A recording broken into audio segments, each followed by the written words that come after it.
says in the Bible to love others as you love yourself, and I think not loving myself has led me into some very bad situations where I've hurt other people because I acted out of pain and out of loss in my relationships with them, in my way of speaking to them,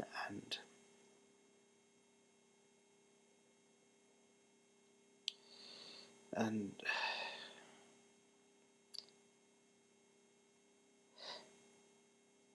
maybe manipulated them or used them or saw them as a means to fulfill a need inside myself or to help me forget something or pretend that the world would disappear for a while.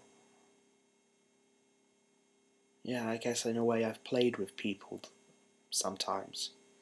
Use them as tools to help me find some escapism. And I don't think that would have ever have happened if I loved myself the way I loved myself as a teenager. And I don't think I'd ever have lost sight, as I have done at times, and I've proved it in my actions.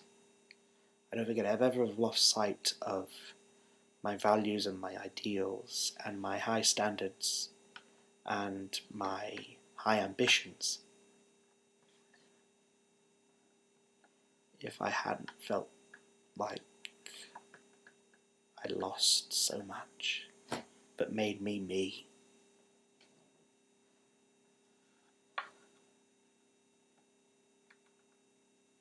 You know, we did a visualization exercise once a long time ago in a youth group, and I don't remember much of it.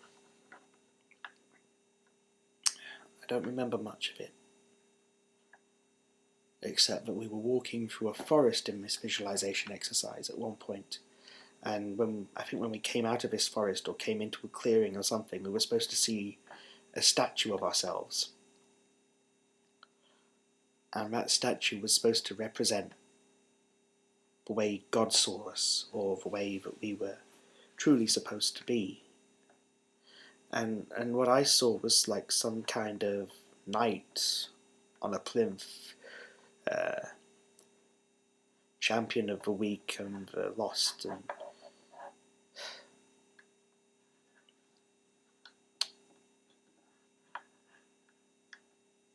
someone without compromise. I can't say that about myself anymore.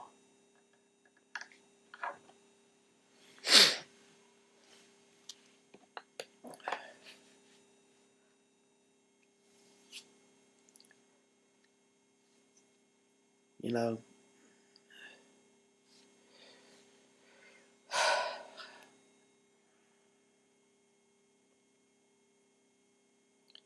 everyone's so down on teenagers and adolescents and sees them as the scum of the earth sometimes. It's like we think you're going to mug our old grannies and then go get high on drugs, have several illegitimate babies that you won't care for, and then to probably commit suicide or something like that. That's not how I remember being a teenager. I had this experience one day of walking down the road, and somehow the day was sunny and the sky was blue and full of clouds, little white ones, that sort of day. And something in my mind just happened. My life changed for a few minutes.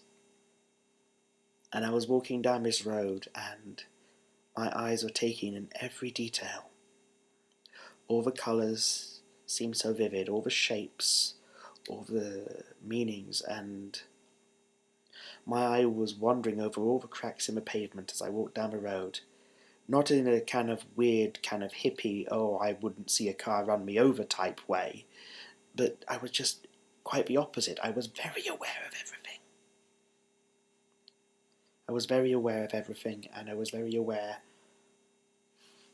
of enjoying everything, and my thoughts were moving so quickly, and my memories were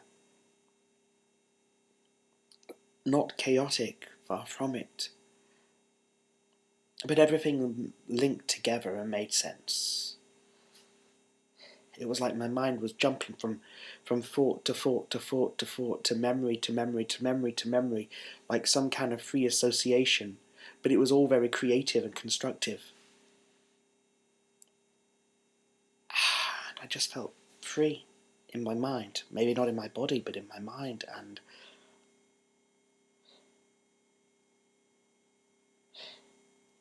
I just remembered that's what it used to feel like to be young.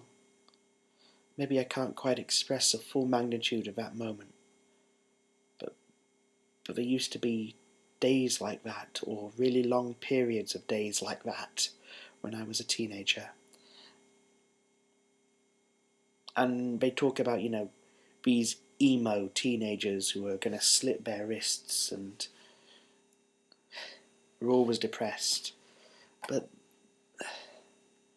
I remember dark times. I remember times of depression and feeling down as a teenager. But boy, there were some wonderful times when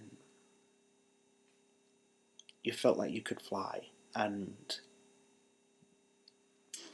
you could really, really do stuff. And some of your best ideas would come out of those times. Some of your best art, best inventions. I used to have tons and tons of inventions. I would just scribble them down on pieces of paper, and I haven't been doing it lately because I was just so full of ideas.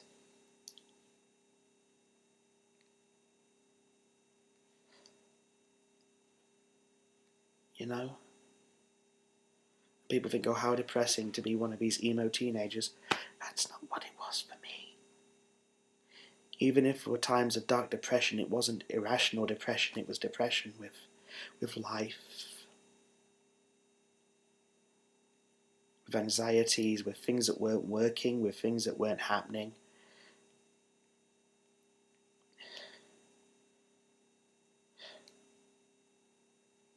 If it seems like meaningless and random depression, it's only because you can't appreciate the importance and significance of the things that maybe your heart, very different from your own, cares about. Anyway, I had to get that off my chest. And perhaps now people can, that's not true, but it's true that things are not okay. And I don't think I ought to pretend that they are, even if I wasn't really aware I was doing it. I think it could really screw me up even worse to pretend that things were okay. So, good night, gentle people. See what you make of this.